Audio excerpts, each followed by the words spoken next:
Welcome to ஆச்சி சமையல். எங்கள் சேனலை சப்ஸ்கிரைப் பண்ணுங்க, மறக்காமல் பெல் பட்டனை கிளிக் பண்ணுங்கள். இன்றைக்கி நம்ம பார்க்க போகிறது குழம்பு பொடி. அதுக்கு தேவையான பொருட்கள் என்னென்னு பார்த்துடலாம்.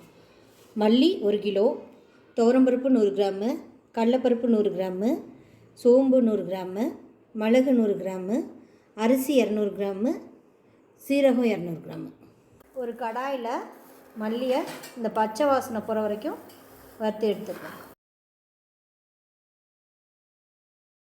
மல்லிக்கு அடுத்து அரிசியை நல்லா செவக்க வறுத்து எடுத்துக்கோங்க. அடுத்து துவரம் பருப்பை நல்லா செவக்க வறுத்து எடுத்துக்கோங்க.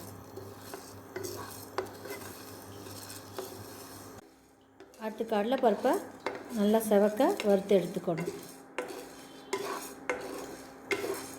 இது மிளகை நல்லா பச்சை வாசனை போகிற வரைக்கும் வறுத்து எடுத்துக்கோங்க. சோம்பை நல்லா வறுத்து எடுத்துக்கோங்க. சீரகத்தை நல்லா வறுத்து கருக விடாமல் எடுத்துக்கணும். பக்குவத்தில் தனித்தனியாக கருக விடாமல் வறுத்து எடுத்துக்கோங்க. எடுத்ததுக்கப்புறம் எல்லாத்தையும் நல்லா மிக்ஸ் பண்ணிடுங்க. இது எல்லாத்தையும் மிக்ஸ் பண்ணிவிட்டு நீங்கள் மிக்சியில் அரைக்கிறதுக்கு பதிலாக மிஷினில் கொடுத்து அரைச்சிங்கன்னா நைஸாக இருக்கும்.